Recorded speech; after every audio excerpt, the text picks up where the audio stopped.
The Miami Heat look to three-peat as the NBA playoffs begin tomorrow. Also, what do Donald Trump and the NFL have in common? The answer lies in the state of New York. Finally, we'll take a look at the Oklahoma City Redhawks and discuss some of Major League Baseball's top prospects. All this and more coming up in the Roundtable. Live from Studio A, this is the Roundtable. Underwriting for the Roundtable is brought to you by Sprouts Farmers Market, New York Pizza and Pasta, Raising Cane's Chicken Fingers, located in Adams Residence Hall. Welcome to the Roundtable. Thanks for joining us on your Easter holiday. Good Friday it is. Let's meet the panel this week, starting off with Brett Coppenbarger. Hello, Zach. I missed you guys. It's good to be back. Hey, you've been off for quite a while. Yeah, vacation was great. We got a newcomer, Jack Warren. Hello, it is good to be here for the first time here on the Roundtable. Excited to have my first time. Welcome, Jack. Becca Slaughter is next. I'm going for a three-peat, so watch out, Brett. Don't get too comfortable. Oh, just like the Miami Heat. And Kate Sandoval rounds out the panel. I like totals. Heavy Hitters, brought to you by Raising Cane's. Indiana and Miami are the top two seeds in the Eastern Conference. Really not to anyone's surprise. Coppenbarger, will one of them make it to the NBA Finals, or what should we expect out of the East? There is absolutely no doubt in my mind that the Miami Heat come out of the Eastern Conference. They have a guy, ever heard of him? LeBron James. Becca, you may not have ever heard of him. He's called King in some circles. But anyways, four-time MVP, back-to-back champion. But we shouldn't be talking about the Heat. We should be talking about how bad the Pacers are. They've been struggling since the All-Star break. They traded Danny Granger, who was supposedly a mentor to Paul George. He's struggling. Bring in Andrew Bynum, who's not necessarily a team guy. Messes with the chemistry. Chris Bosh also has something to prove. Jack, jump in there. For the Heat. I don't know if I'm that strong in the Heat. One of them will be in there. The East isn't very good. So I don't know how in the world one of either the Pacers or the Heat wouldn't be in there. But I don't know if I would be as surefire that it's for sure going to be the Heat, because I think that, for instance, a possibility of a Nets series in the second round could give them trouble. I don't know, I'm going to disagree, and I'm putting my money on the Heat. They are definitely going to pull out into the finals, but I don't know, I have my eyes on the Chicago Bulls. Defensively, have you heard of Chris Birdman Anderson? Because he is super strong defensively, and then they got Greg Oden, so I'm putting my money Chicago. I thought Heat. Birdman was with the Heat. No, he's Bulls. No. Birdman's No? Heat. Yeah. You know what? You know what? You guys are all wrong. Off to a great start. Because I was actually talking with my boy Sean. You probably know him as Jay-Z. You know, he's a businessman, and he's got a plan, and he's a part of the Illuminati. So the Nets are gonna win. I like the Heat. I think Brett hits the nail on the head. They got the best player in LeBron James. Brett Coppenbarger's taking the first point home to the bank.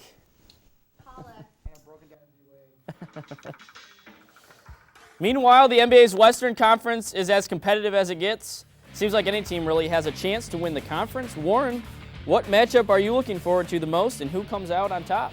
Well, that's an interesting one. I think all of the ones in the Western Conference are pretty interesting, really. I think every matchup is good. I think even the Thunder's first-round series and the Mavericks, I think they play the Spurs really well. I am interested in seeing the second-round matchup of possible Spurs-Clippers. I also don't think that the Golden State series, their first-round series, is going to be as good, because I am not a Golden State believer. So I'm just interested because I think every single series in the West will be good. Mm-hmm. You know, I'm actually pretty excited for the Clippers and Warriors. I'm kind of going to go against you with Golden State here. But I'm going to try and get this one right, this story. But I am really excited to see that matchup. I mean, these two teams have not been known to really ever get along, ever. So I think it could be really interesting to see them on the court. They're always exciting to watch. Dude, state rivalries are where it's at, Exactly. am I right? Okay, so yeah, the West is pretty exciting. You never know what's going to happen. I mean, it's really good. Things are happening. I think my sleeper team in the West is actually going to be the Clippers. So really? I'm excited for this matchup too and see what's going to happen. Yeah, I'm going to have to actually agree with you, Becca. I'm excited for the Warriors-Clippers matchup. A lot of star power. You have Steph Curry, David Lee, Chris Paul, Blake Griffin, and then the 4-5 matchup with the Trailblazers and the Rockets should be really intriguing. I agree. It'll be interesting to see how Dwight Howard plays. obviously the Thunder are going to come out of the West. That may be a homer I pick, don't but I think truly that's believe obvious. Kevin Durant and Russell Westbrook Not will obvious. be It'll be too fun much to for watch. most teams to handle. Spurs can't beat them. Give Spurs the definitely point can't. to Becca Slaughter because she got it right this time. Good for you. So it's fine. It's fine. The NHL playoffs are underway. They started Wednesday. In the Eastern Conference, the Boston Bruins are looking to make it back-to-back appearances in the Stanley Cup Final. Slaughter, what is your most intriguing Eastern Conference matchup and your favorite to come out of this side of the bracket? Well, we talked last week a lot about the Detroit Red Wings, and I still have my eye on them, especially in their matchup against the Boston Bruins. I think that'll be really exciting to watch. The Bruins are favored, but the Red Wings have a lot of younger players. And fun fact, their love fun entire facts. team has never played against the Bruins. They have so many new players, new guys that are really fired up and pumped. And so I think it could be fun to see them against each other. I'm like not a big the ice. big hockey person, Exactly. but I mean I like this matchup because it's just a classic matchup. But I really don't like the Red Wings, so I'm Really? okay with them losing. Yeah, since Mason isn't here, I'm going to stick up for the Bruins and say Okay. that they will beat Wow. the Red Wings. And you are right, these two teams, nobody on the teams have ever played each other, and they have these storied franchises actually haven't met in the playoffs since 1957. So, but what's interesting here is the Bruins had the best regular season record in hockey, but the Red Wings won all 3 of their matchups against the Bruins. So look out for that. Should be a great series. I am not a huge regular season hockey fan, big playoff hockey fan though. I hate to ride the train that everyone else is going with, but Then don't. But I have Break to. away. But I have to because that's really the only hockey I know of the playoffs going on Yeah. right now, and that would be the Bruins and the Red Wings as well. I think it'll be really. I think the winner of that series will go on, and I think it could be actually a pretty good series. But I do think the Bruins will win that one. Jack Warren showed some love for both teams. Welcome Hey. to the table. Jack Warren with the point here. Breaking out a point. We got a 3-way tie for first place going into the last story of the first segment. And that last story is the Western Conference of the NHL playoffs, where the defending champs, the Chicago Blackhawks, are again a favorite by many to represent the conference in the Stanley Cup. Sandoval, are they the favorites? A favorite by many, but not a favorite by me. No. I'm actually a big Colorado Avalanche fan. They're the one hockey team I keep up with. I'm from Colorado. They actually won last night. Against Minnesota. I guess they with 14 seconds left, they tied it all up at 4, sent it into overtime, and won in overtime. So I'm rooting for them. They're my favorite right now. Okay, so Always my favorite. That's what I mean. But this may be lame, but I'm going to go ahead and predict a rematch of last year's Stanley Cup Finals. I'm saying the Blackhawks, get out of the West.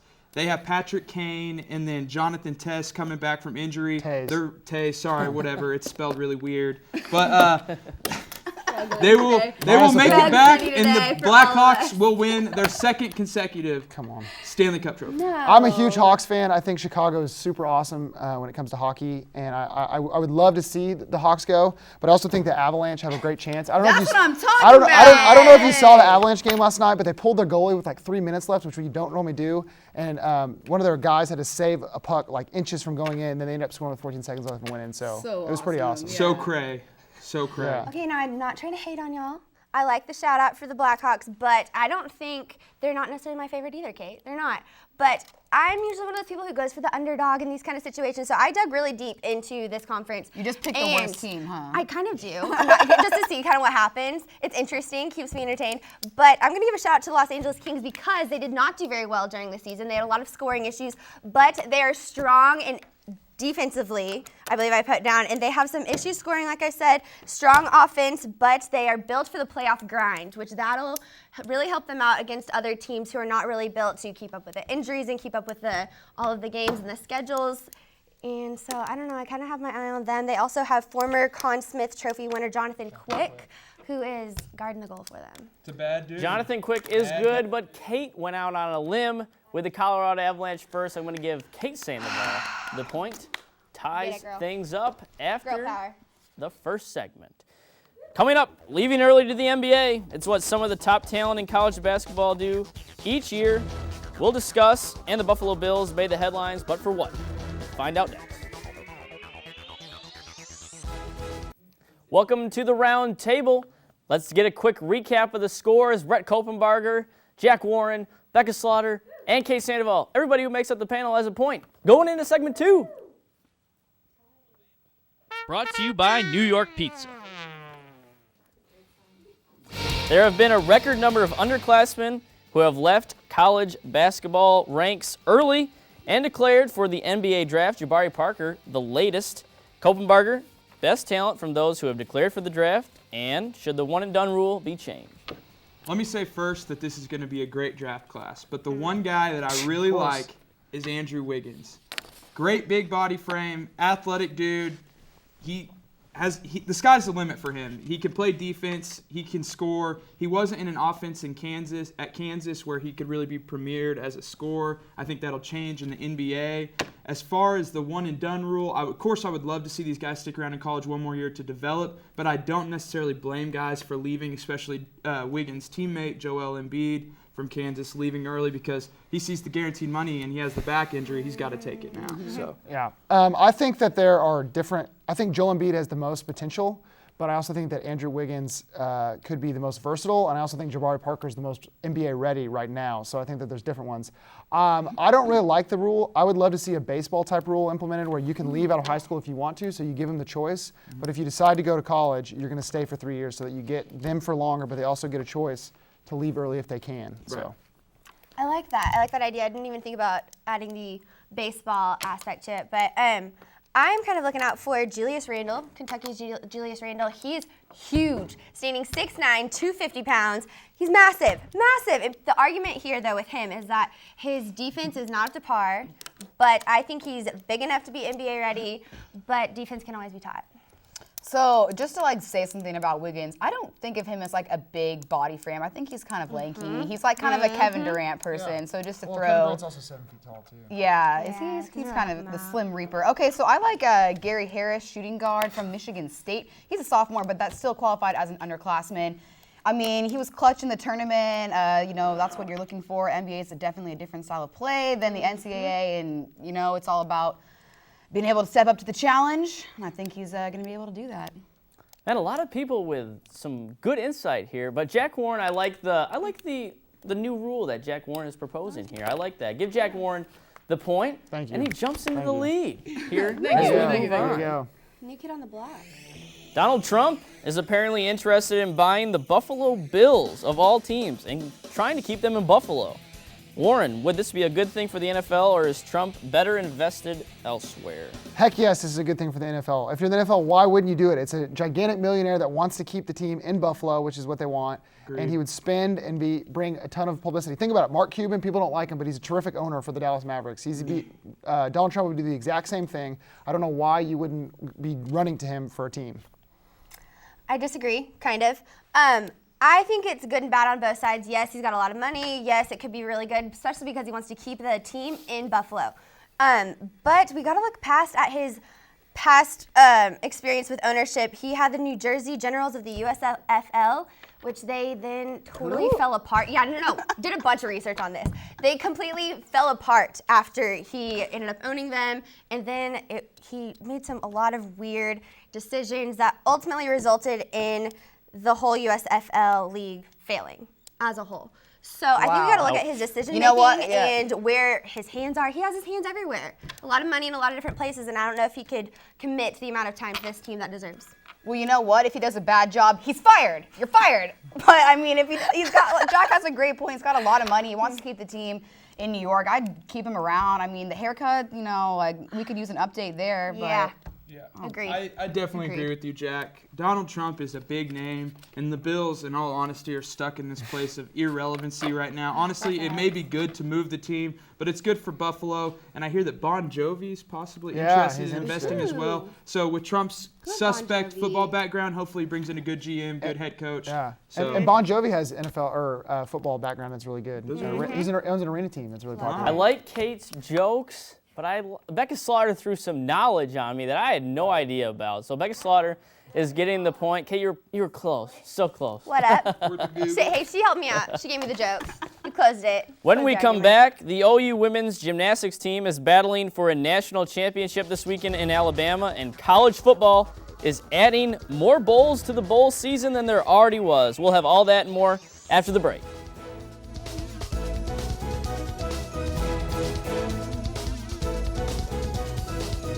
Welcome to the round table. We're pretty close to getting done with things. One more segment to go, and Jack Warren and Becca Slaughter are tied for the lead with 2 points. Kate Sandoval and Brett Coppenbarger each with 1, so they're close behind. It's anybody's game as we finish up. Quick Hits, brought to you by Sprout. The Sooner women's gymnastics team is aiming to win a national championship this weekend. They competed in the semifinals today, where they will battle for a national championship. Slaughter, will they do it? And if they don't, teams that are in their way. I have complete faith in this team. You know, OU's women's gymnastics team has a history for being really high up in the rankings. Currently, they're in number 2, right behind Florida, which was last year's winner, actually, of the championships. But LSU is right behind OU in 3rd. So they really need to watch out for LSU, especially earlier in this season. They lost to LSU in a really, really close match. But I have faith in this team. They're a really strong group of girls. And earlier this season, I believe, we held the top ranking for anyone on beam. So that's a really hard and difficult area of gymnastics, but we have a lot of talented girls on that team. Yeah, definitely. I don't think anyone is standing in their way. They actually just made it to the Super 6 fact that just happened today. Whoa. I mean, nobody's going to stand in their way, so they're going to win it. Yeah, I'm going to say can do it. Boomer Sooner, number 1 here. The Sooners are going to win.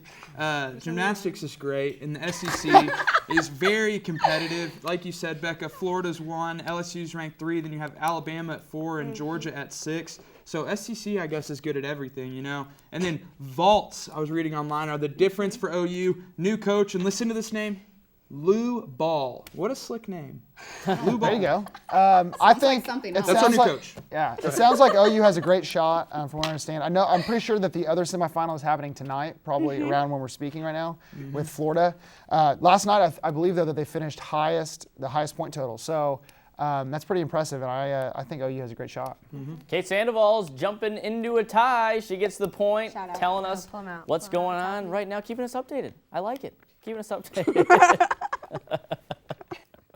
Former 2,000-yard rusher Chris Johnson was cut by the Tennessee Titans earlier this month, and then he signed with the New York Jets on Wednesday. Sandoval, are his best days behind him, or can he make a strong impact for the Jets, Jets? I think he's going to make a strong impact for the Jets. His first 6 seasons in the league, this guy rushed for over 1,000 yards each season. He's incredible. I mean, he's just got to find a new team and fit in with them, and this is a team where he can make a really big impact. Yeah, his best days are behind him, Zach, but this is a big-time improvement for the Jets. Think about it. They had Chris Ivory last year, very mediocre running back, only 833 yards. Don't forget CJ2K, his nickname, ran a 4.2 at the NFL Combine, which I believe is a record. 3-time Pro Bowler and then NFL Offensive Player of the Year in 2009. The Jets also signed Eric Decker, so they're getting some big names for their offense. Traded for Michael Vick. Should be good. I'm with you. I think his best days are certainly behind him. He's not 2011 Chris Johnson, but he still has something to give, especially with a team that just picked up a Michael Vick, which I would love to see a Michael Vick, Chris Johnson backfield. Super athletic and fast. Might not win a ton, but will be really exciting. So I don't think that he is going to be as good as he maybe used to be, but I still think he has something to give to the team. I talked about this earlier. I'm such a lover of underdogs, and so I think he can definitely get back to what he was in 2011. It'll take him some time, but I do believe he will make a huge impact for the Jets. Guys, a lot of good Becca points here? made. I like Coppenbarger throwing out some stats for me to know what is going on with CJ2K, right? Right, Brent? Correct. Houston Astros prospect George Springer was called up and made his debut on Wednesday against the Kansas City Royals. Coppenbarger, is he the next big thing in MLB, or is there another prospect that will have a bigger impact? I don't know if he's the next big thing, but I know he can play because I kept my eye on him a little bit since he was with the Red Hawks, and there's been a lot of hype behind him. In his debut with the Astros, 2 strikeouts, did get 1 hit, but it was kind of a little dinker past third base. But he was doing really well with the Red Hawks before he got called up this year, batting .353, 3 homers. So it's hard to say how good he'll be, but the Astros really need all the help they can get. One of the worst teams in baseball. Yeah, it's hard to say right now how good someone could be off so much potential, but it is exciting to have someone that's played in Oklahoma City be so important. But I just think it's great because the Astros are awful, and they need anything to give him some news and some excitement. So why not pull him up and give him a chance, and maybe he can be the face of the franchise sometime. Absolutely. It's definitely worth the risk for them. Absolutely. I hate to be another Echo, but I'm with you guys on this because you really can't go against it. I don't know if he is going to be the one to watch, but he's definitely one of the ones in the league to watch right now. No. He could be awesome, and I want to see him grow and get potential, especially with the Astros. They need help. The only Astros player that I got love for is my boy Dallas Keuchel. He is the man. I mean, who needs Springer when you've got Dallas, right? Good point. Hey, I got to give the point to Kate Sandoval. I'm with you. We've talked to Dallas Keuchel. He's a great guy, probably the best Astro there is. And his ERA is, I want to say, below 3 right now. So great. You know, you found it, Kate. Good job. From the Sugar Bowl to the Pinstripe Bowl, bowls are aplenty in college football, and on Wednesday, they added another one. Orlando Mayor Buddy Dyer and officials announced the creation of the Cure Bowl. A record 40 bowls will be contested in 2015 as the move continues a rise in postseason games. Warren, will we ever see an all-out playoff system, or is it just all about the bowl? I don't think we'll ever see a full all-out playoff system, no. I think that we will get to, at some point, an 18 playoff, expanding on what we have now, but it'll never be a full NCAA tournament-like playing field. There's no way to do that. College football, more so than anything in college sports, is run 100% by money and revenue. Bowls bring in money, and they earn money, and teams are all about it. So I don't think that you're going to see a trend away from the bowls, though I do think that the playoff system will expand. Another aspect about the money, this Cure Bowl, will all of the proceeds, or a good portion of the proceeds, go to finding a cure for breast cancer. So I just think that's a really awesome thing about this bowl game. But I'm with you. I don't think we'll ever see a full playoff season again. But I think it's really exciting adding this bowl to the large list that we already have. Yeah, I mean, I agree. I hate to be an echo. It is run by money. That's just how it works. It's all about the money. It always will be. Too. Yeah. I mean, I just always think about the Bahama Bowl, which is going to be added next year. Like, that's awesome. Yeah. So if you're the team that gets to play in there, I don't think you have a problem that you're not in the playoffs because you're in the Bahamas. Okay, I guess I'll be the hater. We don't need any more bowls. Like, there's 100 of them, and some of them are so irrelevant. Next thing you know, there's literally going to be a toilet bowl, and it's going to be weird. I don't know. They need to stop with it. It's a money-making thing, and, you know, it will be an 18 playoff expansion eventually. I agree with Jack on that. So, Yay. All great insight. Let's give the point to Brett Coppenbarger. For sure. And that means that Kate and Brett tied. They're going to take home the FaceTime. Well, okay, take it you want away. me to go first here? Okay, let me go ahead and say this. OSU paid $150,000 for Peyton Manning to come speak at their university, which I guess it's worth it because it's Peyton Manning. He's awesome. But then Peyton Manning the next day comes down the road to OU for free to work out. So Boomer Sooner. Obviously, he likes OU more. No offense to my OSU people, but kind of. Kate, take it away. Okay, you guys know how much I love Chipotle, but today I ate at Pepe Del Gato's for the first time. Ooh. That place is good. They make a mean burrito there, so I highly recommend it if you're in the Norman area. Check out Pepe Del Gato's on Campus Corner. So, Kate, they got a big Chipotle mean follow burrito. You on Twitter? Follow you on Twitter? Follow me on Chipotle? Twitter, the Kate Sandoval. Does Chipotle follow you on Twitter? How much you been there? Honestly, no, they don't. Depressing. But that's okay. No, they're not one of her 5 followers. One of her 5 followers. What was your first tweet to, though? The pack. I created a Twitter so I could interact with the pack, honestly. Wow. Such a cool sports radio show. If you haven't Jack, checked you it like out, coming on the check show? it out. Oh, it was great. I appreciate you having me. Yeah, No problem. this is a blast. He's my Welcome grand to the little. team. There you go. Wow. Fraternity We're family. related. Yeah. Thanks for joining us on the round table. It's Easter this weekend, guys? Yeah. You guys doing Going anything? home. Going home? Going What's home everybody to Tulsa. doing? Woo-hoo. I'm going to church. Yeah. Writing a capstone paper. Hunting Easter eggs. Oh, Capstone's so fun. I'm Yay, not capstone. Shout out to Dr. celebrating Peter Easter. Gade. Shout out to Gabe. Please let me pass so I can graduate. Please. That'd be great. I'm really not kidding though. Yeah, but for real. That's really hot. Do you guys do Easter egg hunts still, or? Yeah. Yeah? No. I don't. Actually, we're not? gonna have one, but you weren't invited, so You don't- that's why it got really wow. awkward. You don't dress up as an Easter bunny or anything and scare any That's little Halloween. relatives? We should have had a Easter. roundtable Easter party. No, when I dress up like a bunny. Yeah, you're not invited Halloween. Oh my god. That's as creative as it gets for you for Halloween? Okay, let's Every year. see. She's a mouse. Sprouts Farmers Market, New York Pizza and Pasta, Raising Cane's Chicken Fingers, located in Adams Residence Hall